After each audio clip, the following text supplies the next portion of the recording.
Magandang araw po. Boss Teddy po ulit. Ayan, mag-ihaw po tayo ng tilapia.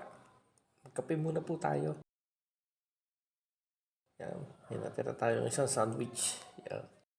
Yung ingredients po natin dyan ay siyempre yung ating luya, yung ating kamatis, ating bawang at sibuyas.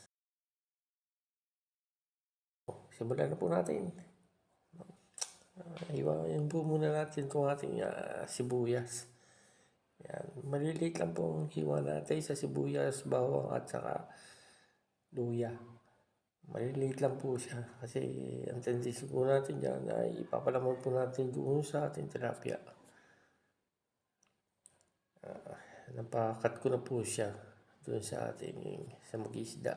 Kaya titimplahan na lang po natin.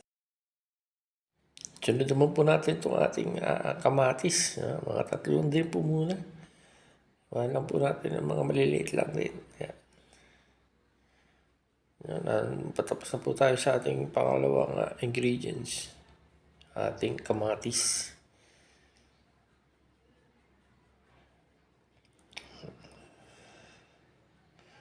Tapos, ang susunod po natin dyan ay yung ating bawang. Yan, maliliit din po yan.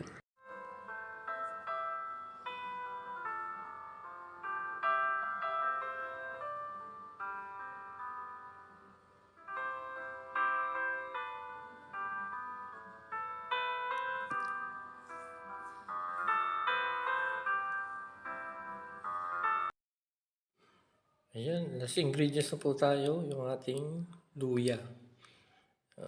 Medyo maliliit lang po yan. Depende po sa inyo kung gano'ng karami po yung luya nyo. Kasi mayroon din naman po yung masyadong maraming luya kasi maglalasang luya na lang siya. Sa inyo po yan kung gaano po kadami. Kasi pantanggal lang ng po yan, lansa. Ito sa ating tilapia. Ayan po. Tapos na. Ayan. Ayan na po yung ating